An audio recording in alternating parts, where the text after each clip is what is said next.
All right, let's get into it. Today, we are diving headfirst into an incredible culinary adventure through one of the world's absolute food capitals, the amazing, flavor-packed island of Taiwan. So what is it? What's the secret? How does this pretty small island have such a massive, legendary reputation when it comes to food? That's what we're here to find out. Okay, so the answer really is all about its incredible history. You got to think of Taiwan as this amazing culinary crossroads. You had waves of people coming from different parts of mainland China, and they all brought their own recipes.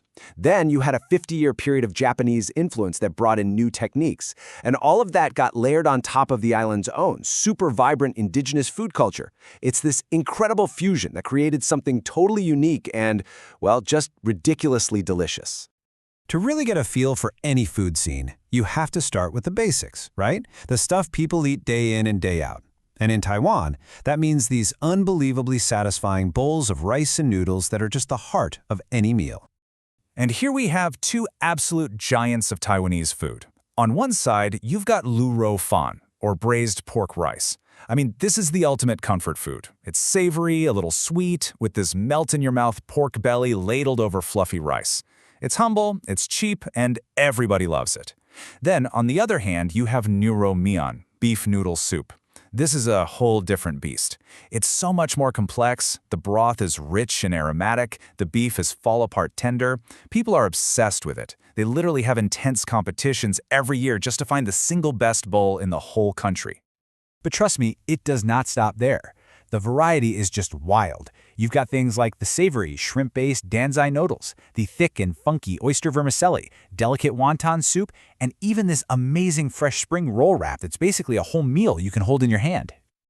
Okay, but if you want to find the real soul of Taiwanese food, you have to hit the streets. And specifically, you have to go to a night market. This is where the energy is. You've got hundreds of vendors all serving up this incredible array of snacks they call xiaoqi, which just means small eats. And in this world of street food, there is one snack that is famous, or maybe infamous, above all the others. It's kind of like a test for any real foodie out there. So you ready for this?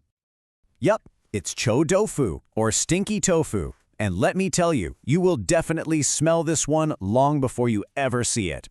That aroma is just unmistakable. It just hangs in the air at the night market. But here's the secret, okay? The taste is absolutely nothing like the smell.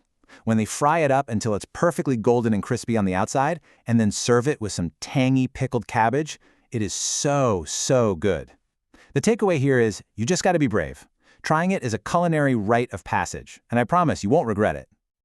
All right, so from the infamous to the universally adored, let's talk about a snack that literally everyone can agree on: Taiwanese fried chicken. And of course, in Taiwan, there's not just one way to do it. On the left, you've got yansuji, basically Taiwanese popcorn chicken. These are bite-sized, super juicy pieces fried up with basil leaves and hit with this special salt and pepper mix. Then on the right, you have the mighty ji pie, a gigantic, flattened chicken cutlet that is literally as big as your face, fried to absolute perfection. So yeah, two completely different experiences from one very beloved food. Next up, we've got a snack that's kind of like a Taiwanese hot dog, but honestly, it's so much cooler. It's called Da Chang Bao Xiaocheng, which literally translates to big sausage wraps small sausage. So how does this work? It's pretty genius. First, they take this big sausage that's actually made of sticky rice, and they grill it till it's crispy. Then they slice that open like a hot dog bun. Inside goes a classic grilled Taiwanese pork sausage, which is perfectly sweet and savory.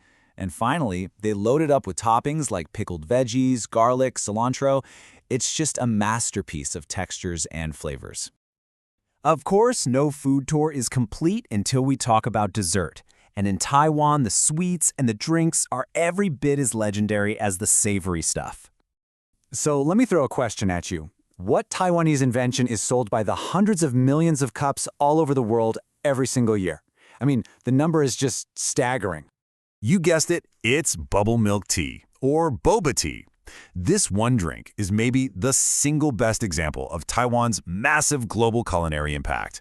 It was invented right here back in the 80s, and since then, it's just taken over the world.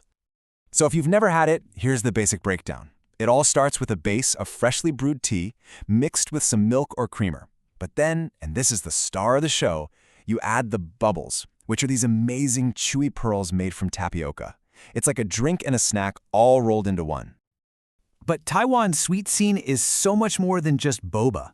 On a blazing hot day, absolutely nothing beats mangguo bing, this mountain of fluffy shaved ice piled high with fresh, sweet mango and a drizzle of condensed milk.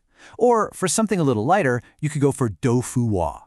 It's this silky smooth tofu pudding that they serve with a sweet syrup and toppings like peanuts or taro balls. It's both comforting and super refreshing all at once.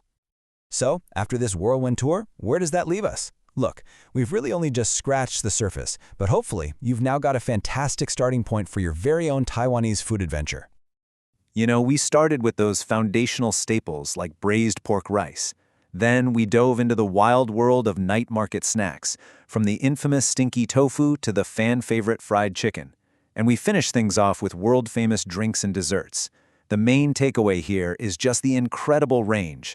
There is truly something for everyone. So think of this as your map. The real adventure, well, that's up to you. Taiwanese food isn't just a list of things to eat. It's a whole story of culture and history and innovation, all served up one delicious bite at a time. So really, the only question left to ask is, what are you going to try first?